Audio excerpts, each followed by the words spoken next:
Makeup items ഒക്കെ വിൽക്കുന്ന ഒരു ലേഡി അവരുടെ പ്രോഡക്ട്സ് ഒക്കെ വിൽക്കാനായിട്ട് ഒരു കോട്ടയ്ക്കുള്ളിലേക്ക് പോകുന്നു. ആ കോട്ട പുറത്തുനിന്ന് നോക്കുമ്പോൾ പ്രേതാലയം പോലെയാണ്, പക്ഷെ അകത്ത് ചെന്നാൽ അതിമനോഹരമാണ്. കാരണം അവിടെയുള്ള ചെടിയൊക്കെ നല്ല ഷേപ്പിൽ വെട്ടി സെറ്റാക്കി വെച്ചേക്കാണ്.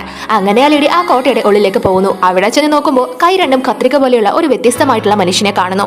അവനെ കണ്ട് അവർ നല്ലതുപോലെ പേടിക്കുന്നു. അപ്പൊ ഇത് കണ്ടിട്ട് അയാൾ നിങ്ങൾ പേടിക്കേണ്ട കാര്യമില്ല, ഞാൻ എഡ്വേർഡ്, എന്നെ നിർമ്മിച്ച ആൾ ഇത് പൂർത്തിയാക്കുന്നതിന് മുന്നേ തന്നെ മരണപ്പെട്ടു, അതുകൊണ്ടാണ് ഞാൻ ഇങ്ങനെ ആയിപ്പോയതെന്ന് അവരോട് പറയുന്നു. അങ്ങനെ അവർ അവനെയും കൂട്ടി അവരുടെ വീട്ടിലേക്ക് പോകുന്നു. വീട്ടിൽ കൊണ്ടുപോയി അവനിക്ക് ധരിക്കാനായിട്ട് പുതിയ വസ്ത്രമൊക്കെ കൊടുക്കുന്നു. പക്ഷെ അവന്റെ കൈ ഫുള്ള് കത്രിക പോലെ ആയതുകൊണ്ട് തന്നെ അവനിക്ക് ആ ഡ്രസ്സൊന്നും ഇടാനേ സാധിക്കുന്നില്ല. അപ്പോൾ ആ ലേഡി തന്നെ വന്ന് അവനിക്ക് ആ ഡ്രസ്സൊക്കെ ഇട്ട് കൊടുത്ത് അവനെ സുന്ദരനാക്കുന്നു.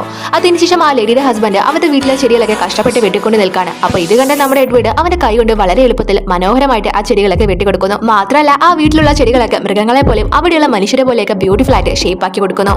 അത് മാത്രമല്ല ആ ലേഡി കുക്ക് ചെയ്തുകൊണ്ടിരിക്കുമ്പോൾ അവരവരുടെ കൈകളുണ്ട് അവർക്ക് പച്ചക്കറികളൊക്കെ അരിഞ്ഞു കൊടുത്ത് അവരെ സഹായിക്കും. നിങ്ങൾക്ക് എങ്ങനെ രണ്ട് കൈകൾ ഉണ്ടായിരുന്നെങ്കിൽ നിങ്ങൾ എന്തൊക്കെ ചെയ്യുമായിരുന്നു എന്ന് കമന്റ് ചെയ്യണേ.